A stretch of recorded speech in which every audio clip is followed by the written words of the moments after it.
नमस्कार। अभी हम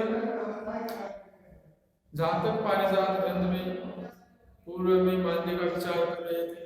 अब उसी मांदी विचार को छठे भाव से लेकर के द्वादश भाव के भाव तक आगे विचार करेंगे कि इन भावों में यदि मांदी हो तो आपके जीवन में क्या प्रभाव पड़ने वाला है। मांदी आपके जीवन को कितना सुखी बनाता है, कितना दुखी बनाता है। अधिकांशतः मांदी जिन भावों में होता है उन भावों का भावनाश ही करता है, परंतु कुछ एक भाव ऐसे भी होते हैं जहाँ पर यदि मांदी विराजमान हो तो जीवन में सुख समृद्धि इत्यादि का वर्धन भी होता है। यदि छठे भाव में मांदी हो तो बहुत से शत्रुओं को परास्त करने वाला होगा। यानी कि छठे भाव का मांदी बहुत अच्छा होता है, थोड़ा बहुत खराब भी होता है, लेकिन शत्रुओं को परास्त करने की दृष्टि से देखा जाए तो काफी अच्छा होगा। भूत प्रेत पिशाच आदि का शौकीन हो। कई व्यक्तियों की ऐसी आदतें होती हैं कि भूत प्रेत पिशाच जैसी तांत्रिक विद्याओं में संलग्न रहते हैं। ऐसी विद्याओं के चमत्कार से वो काफी प्रभावित होते हैं और उनसे जुड़े हुए रहते हैं, उनमें इनका इंटरेस्ट होता है। तो इस प्रकार का जो तांत्रिक क्रम है वो भूत प्रेत पिशाच का जो काम करने वाले जो व्यक्ति होते हैं तो उनके लिए ये मानती है छठे भाव में हो तो उनके कार्य विशेष को देखते हुए उनके लिए काफी अच्छा भी होता है, सूर्यवान होता है। प्रश्न मार्ग की बात करें ऐसा जातक स्वयं अपना ही शत्रु होता है। छठे भाव का मानती अपने आप को भी शत्रु भी बना देता है। फल दीपिका के अनुसार उसके पुत्र काफी श्रेष्ठ होते हैं, अच्छे होते हैं। अब देखिए सप्तम भाव में यदि मानती सातवें भाव में मानती होने से क्या होगा कि वो कलह करने वाला होगा, लड़ाई झगड़ा कलह इत्यादि के विषय में अपने को सप्तम भाव का विचार जरूर करना चाहिए। तो कलह करने वाला होगा, सब आदमियों का विरोध करेगा, विरोध भाव करेगा। उसकी कुत्सित स्त्री हो, यानी कि सप्तम भाव स्त्री का है तो मानती या होने से उसकी जो पत्नी होगी वो कुत्सित होगी, सुंदर नहीं होगी, उसका व्यवहार चाल चलन इत्यादि अच्छा नहीं होगा। इस वजह से उसको काफी दुख और संघर्ष भी करना पड़ेगा। ऐसा व्यक्ति मंद बुद्धि वाला होगा और कृतज्ञ होगा, यानी बुद्धि का थोड़ा बहुत विचार अपन सप्तम से भी कर सकते हैं। प्रश्न मार्ग के अनुसार ऐसा व्यक्ति अति कामनाशील होगा। यदि मानती सप्तम भाव में है पत्नी का सुख शायद उसके भाग्य में कम हो, परंतु खुद है अपने आप को भी काफी गिरा हुआ पतित व्यक्ति वो अपने आप को बना लेगा। अन्य अन्य प्रकार के सेक्स आदि कार्यों में उसकी रुचि रहेगी और स्त्री है वो मर जाती है। वो सारे वो खुद कई प्रकार के संकट इत्यादि झेलते हुए संघर्ष के साथ उसकी पत्नी भी मर जाती है, यानी डिवोर्स हो सकता है। तो ऐसी स्थिति में काफी संघर्ष करना पड़ेगा, दुख उठाना पड़ेगा। अपनी स्त्री का वो घातक भी हो सकता है, यानी उसकी वजह से उसकी स्त्री नष्ट हो जाए और वो स्त्री के सुख से विहीन हो जाए। तो सप्तम का मानदी किसी भी प्रकार से अच्छा नहीं है। ऐसा व्यक्ति अपने वंश को दूषण लगाता है, यानी दाग लगाता है, कलंकित करता है। अपने कुल की अपकीर्ति के कारण वो हमेशा अपमानित भी होता है। तो जातक विशेषण होता है, विशेषण यहाँ पर वो विशेषण नहीं जो विशेषता बताता है। विशेषण का मतलब है कि यहाँ पर जातक क्या करता है कि वो एक रूप से विषैला हो जाता है सप्तम में मानदी होने से, यानी उसकी दृष्टि में ही विष पैदा हो जाता है।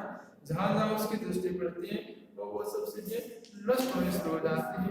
कई बार कहते हैं ना उस व्यक्ति की नजर लग गई, तो ये यही बात है कि सप्तम में यदि मानदी हो तो उस व्यक्ति की दृष्टि ही अच्छी नहीं होती। किसी भी अच्छे पदार्थ वस्तु इत्यादि की उसकी नजर पड़ती है, कहते हैं नजर लग गई, वो चीज डैमेज हो जाती है। तो किसी को भोजन करते यदि वो देख ले तो भोजन अपकार करना शुरू कर देता है, यानी बादी बादी सब गैस वगैरह हो जाती है, उल्टियां इत्यादि भी हो सकती हैं। तो उनकी दृष्टि का भी दोष है कि जिस व्यक्ति के सप्तम भाव में थी मानती है। फल दीपिका की बात करें तो जहाँ तक थोड़ी बुद्धि वाला होगा और थोड़ा क्रोध भी होगा और उसकी अनेक भार्याएं होंगी। सप्तम में मानती होने का तात्पर्य है कि उसका अवैध संबंध कई स्त्रियों के साथ हो सकता है। ये सब कई बार देखा भी है, ये अच्छा योग सुयोग नहीं होता। ऐसे भी सप्तम भाव में जब राहु आदि पाप में आ जाता है तो भी उसका कई अन्य स्त्रियों के साथ कई अलग तरह के संबंध देखने को मिलते हैं। यदि अष्टम भाव में मांदी हो तो उसके नेत्र और उसका जो चेहरा है, आंखें और चेहरा, फेस, इनमें विकलता देखने को मिलती, टेढ़ा मेढ़ा हो सकते हैं, दाग धब्बे इत्यादि हो सकते हैं। शरीर भी पुष्ट नहीं हो, कृष हो। प्रश्न मार्ग की बात करें तो जातक है वो बुद्धिमान नहीं, यानी कि बुद्धि का विचार अपन थोड़ा बहुत अष्टम से भी कर सकते हैं कि कोई पाप ग्रह बैठा हो तो बुद्धि को भी ज्यादा प्रखर नहीं करता है। खराब ग्रह बैठा हो, अच्छा शुक्र स्वर्ग नहीं हो तो एक अलग बात है, कोई नुकसान नहीं है। किंतु शरीर में बहुत सारी व्याधियां पैदा हो जाती। अष्टम में यदि मांदी हो तो शरीर से बीमार हो, अनेक प्रकार के रोगों से संतप्त हो और जातक दीर्घायु नहीं होता। विष, अग्नि या शत्रु से मृत्यु हो जाती। मृत्यु का कारण भी उस मांदी की वजह से खराब तरीके से होता है, जहर आदि से, अस्त्र शस्त्र, लड़ाई झगड़े इत्यादि के कारण वो मृत्यु को प्राप्त होता है। नवम में यदि मांदी हो तो वो किस प्रकार का व्यक्ति होगा? गुरु, पिता, अन्य जो पितृतुल्य जितने भी व्यक्ति हैं, किसी की मृत्यु के समय पूर्व हो ऐसा जातक नीच कर्म करता है, यानी कि वो अपने ही परिजनों के सामने वो सारे नीच कर्म को करने वाला जातक होगा। नवमस्त मांदी धर्म तपस्या आदि से रहित करता है, क्योंकि धर्म तपस्या योग ये सब नवम भाव से विचार किए जाते हैं, उन सब को भंग करता है, दुखी करता है, खराब हो जाता है। फलदीपिका की यदि बात करें तो नवम का मांदी पुत्रा भाव को भी दर्शाता है, यानी कि उसके पुत्र कम होंगे अथवा नहीं होंगे, इस प्रकार से अल्प संतान को भी बताता है, पुत्र को हानि पहुंचाता है। फिर देखें दसम भाव में मांदी तो ये अच्छा होता है, यानी छठे भाव का मांदी ठीक होगा, दसम भाव का मांदी ठीक होगा। आगे चर्चा करेंगे अगले भाव में, तो एकादश भाव का मांदी में काफी अच्छा होगा। दसम भाव में मांदी को तो जहाँ तक मान भंग वाला होता है, यानी कि मान सम्मान जातक का कम होता है, उसे अनेक अशुभ कष्टप्रद बातों का सामना करना पड़ता है, यानी कि वो अच्छा नहीं है, यानी कर्महीन होगा, ये कर्म का भाव है, तो इसके द्वारा किए गए जितने भी कर्म हैं वो सारे असफल कार्य, असिद्ध कर्म होते हैं। वह अपने कुलोचित कर्म और आचार से हीन होता है, इससे उसका कई बार अहित होता है, अपमान झेलना पड़ता है। प्रश्न मान की बात करें तो दसमस्त मानने का फल अशुभ नहीं है, इसमें क्या है, जातक पाए जातक कहते हैं कि इसका फल शुभ नहीं है, लेकिन प्रश्न मान के यदि विचार करें तो उस स्थिति में प्रश्न कुंडली के हिसाब से जातक को शुभ संकेत के रूप में दर्शाया गया संभवतः, इसलिए कि दसम उपचय स्थान है। उपचय में पाप ग्रह या पाप ग्रहों के उपग्रह कभी खराब नहीं होती, ये उपचय स्थान है दसम भाव, इसमें कोई भी पाप ग्रह खराब नहीं जाता है। प्रश्न मार्ग के अनुसार दसमस्त मानती हो तो दूसरों का कार्य है, अपनों का कार्य तो स्वयं का कम करता है, दूसरों का कार्य ज्यादा करता है, यानी कि वो नौकरी करने वाला होगा, ये नौकरी का योग को दर्शाता है। और उसको अच्छा नौकरी करने से उसको अच्छा यश की प्राप्ति होगी, सम्मान भी बढ़ेगा। फल दीपिका के अनुसार दसमस्त मानदी होने से जातक ऐसे कार्य नहीं करता। तो दसम भाव को लेकर के मानदी के विषय में अलग अलग सबके प्रश्न रहे हैं फलादेश की दृष्टि से।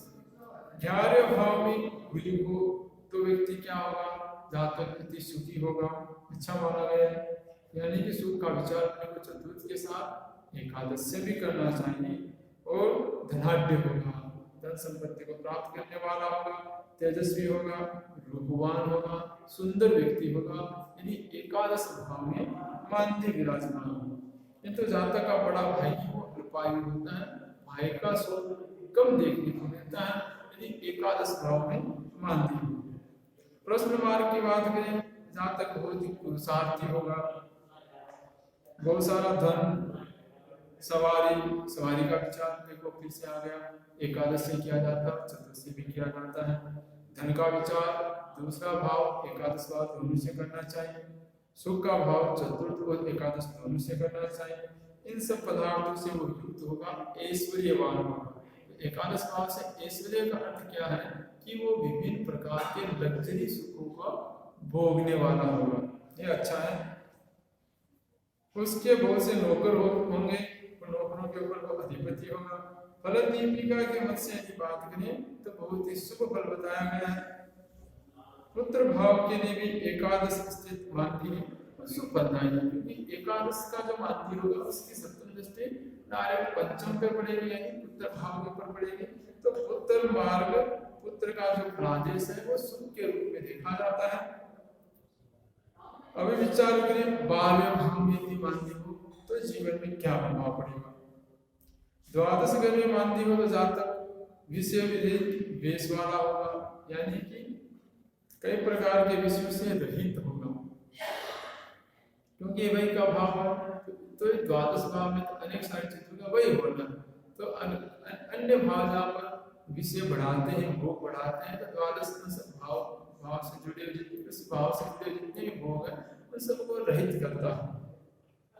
विषय से रहित, वैसे तात्पर्य क्या है इसको समझे, यानी कि जो शौकीन के रूप में कई तरह के वस्त्र पहनते हैं, कोई व्यक्ति आभूषण पहनते हैं, हीरे जवाहरात इत्यादि धारण करते हैं, सोना चांदी धारण करने का कई लोगों का अपना अपना एक शौक होता है। लेकिन द्वादश भाव में मानती हो तो उस व्यक्ति को इस तरह का कोई भी शौक नहीं होगा। वो दीनवाणी कृपणवाणी बोलने वाला होगा, और जहां तक दूसरे लोगों को धन हरण करता है ऐसा भी बताया गया है। लेकिन ये चीज कुछ हजम कम होती है, क्योंकि दूसरा भाव वही का भाव है। जहां तक यदि दूसरों के धन को हरण करने वाला होगा तो वही कहां से होगा, उसको तो आमदनी होगी। परंतु फल दीपिका में बताया है वह भाव में मानती हो तो विषय विरहित, यानी सांसारिक विषय भोग इत्यादि है उन सब से वंचित रहने वाला होगा। दीन हो और बहुत सारा खर्चा करने वाला होगा, निर्धन होगा। बारहवां ग्रह जहां तक तो वही स्थान है, बांधी पाप ग्रह है, तो वह में पाप होने से जहां तक अन्य लोगों का धन किस प्रकार से हरण करेगा, क्योंकि यदि वो दूसरों का हरण करने वाला होगा इससे डायरेक्ट जहां तक वो लाभ होगा, तो लाभ होने से उसको हानि के रूप में किस प्रकार से माना जाए, तो कुछ इस तरह के अपवाद या संशयात्मक पद भी देखने को मिलते हैं। मान्य जातक को लाभ कैसे पहुंचाएगा। इस कारण जातक के धन का व्यय अथवा हरण होना ही यहाँ पर बताया गया है, यानी कि दूसरों का धन हरण करने के बजाय अपनी धन का हरण करेगा, व्यय करेगा और दूसरे के धन को व्यय करवा देगा। इस प्रकार का योग समझना चाहिए कि द्वादश भाव में मानती हो, यानी कि वो धन का व्यय करने वाला ही होगा, इसे समझें।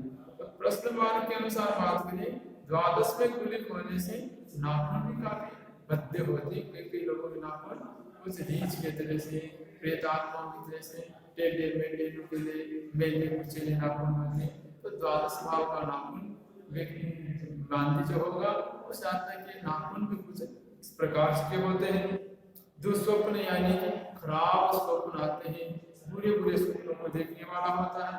जहाँ तक विकल होता है, यानी हाथ पांव में से कोई अंग इत्यादि भी उसका कट भी सकता है। विकलता मानसिक रूप से भी हो सकती है, ऐसा नहीं कि शरीर का अंग कटे। वो बुद्धि से भ्रमित होता है तो वो बुद्धि से विकल हो गया, और शरीर का कोई अंग आदि रोग इत्यादि के चपेट में आने का निष्क्रिय हो जाता है, तो वो शारीरिक रूप से भी विकल हो जाता है। इसी के साथ ही नमस्कार।